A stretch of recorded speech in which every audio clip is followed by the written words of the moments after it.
வெளிப்படுத்தின விசேஷம் அதிகாரம் 12. அன்றியும் ஒரு பெரிய அடையாளம் வானத்திலே காணப்பட்டது. ஒரு ஸ்திரீ சூரியனை அணிந்திருந்தாள். அவள் பாதங்களின் கீழே சந்திரனும் அவள் சிரசின் மேல் 12 நட்சத்திரங்களுள்ள கிரீடமும் இருந்தன. அவள் கர்ப்பவதியாயிருந்து பிரசவ வேதனையடைந்து பிள்ளை பெறும்படி வருத்தப்பட்டு அலறினாள். அப்பொழுது வேறொரு அடையாளம் வானத்திலே காணப்பட்டது. 7 தலைகளையும் 10 கொம்புகளையும் தன் தலைகளின் மேல் 7 முடிகளையும் உடைய சிவப்பான பெரிய வலுசர்ப்பம் இருந்தது. அதன் வால் வானத்தின் நட்சத்திரங்களில் 1/3 இழுத்து அவைகளை பூமியில் விழத்தள்ளிற்று. பிரசவ வேதனைப்படுகிற அந்த ஸ்திரீ பிள்ளை பெற்றவுடனே அவளுடைய பிள்ளையை பட்சித்து போடும்படிக்கு அந்த வலுசர்ப்பம் அவளுக்கு முன்பாக நின்றது. சகல ஜாதிகளையும் இரும்பு கோலால் ஆளுகை செய்யும் ஆண் பிள்ளையை அவள் பெற்றாள். அவளுடைய பிள்ளை தேவனிடத்திற்கும் அவருடைய சிங்காசனத்திடத்திற்கும் எடுத்து கொள்ளப்பட்டது. ஸ்திரீயானவள் வனாந்தரத்திற்கு ஓடிப்போனாள்.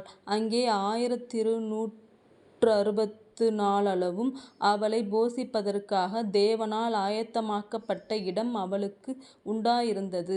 வானத்திலே யுத்தம் உண்டாயிற்று.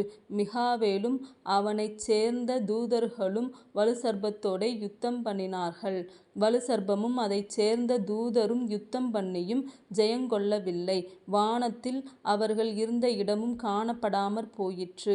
உலகம் அனைத்தையும் மோசம் போக்குகிற பிசாசு என்றும் சாத்தான் என்றும் சொல்லப்பட்ட பழைய பாம்பாகிய பெரிய வலுசர்ப்பம் தள்ளப்பட்டது. அது பூமியிலே விழத்தள்ளப்பட்டது. அதனோடே கூட அதைச் சேர்ந்த தூதரும் தள்ளப்பட்டார்கள்.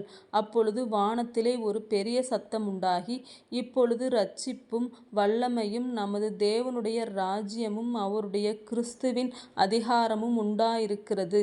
இரவும் பகலும் நம்முடைய தேவனுக்கு முன்பாக நம்முடைய சகோதரர் மேல் குற்றஞ்சுமத்தும் பொருட்டு அவர்கள் மேல் குற்றஞ்சாட்டுகிறவன் தாழத் தள்ளப்பட்டுப் போனான். மரணம் நேரிடுகிறதாயிருந்தாலும் அதற்கு தப்பும்படி தங்கள் ஜீவனையும் பாராமல் ஆட்டுக்குட்டியின் இரத்தத்தினாலும் தங்கள் சாட்சியின் வசனத்தினாலும் அவனை ஜெயித்தார்கள். ஆகையால் பரலோகங்களே, அவைகளில் வாசமாயிருக்கிறவர்களே, களிகூருங்கள். பூமியிலும் சமுத்திரத்திலும் குடியிருக்கிறவர்களே, ஐயோ, பிசாசானவன் தனக்கு கொஞ்சகாலம் மாத்திரம் உண்டென்று அறிந்து மிகுந்த கோபங்கொண்டு உங்களிடத்தில் இறங்கினபடியால் உங்களுக்கு ஆபத்து வரும் என்று சொல்லக் கேட்டேன். வலுசர்ப்பமானது தான் பூமியிலே தள்ளப்பட்டதை அறிந்து அந்த ஆண் பிள்ளையை பெற்ற ஸ்திரீயை துன்பப்படுத்தினது.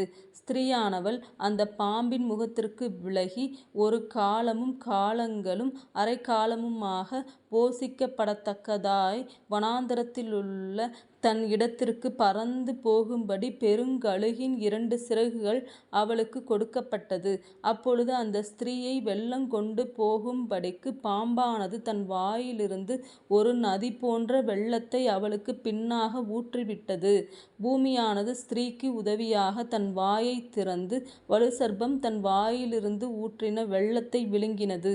அப்பொழுது வலுசர்ப்பமானது ஸ்திரீயின் மேல் கோபங்கொண்டு தேவனுடைய கற்பனைகளை கைக்கொள்ளுகிறவர்களும் இயேசு கிறிஸ்துவைக் குறித்து சாட்சியை உடையவர்களுமாகிய அவளுடைய சன்னதியான மற்றவர்களுடனே யுத்தம் பண்ணப் போயிற்று.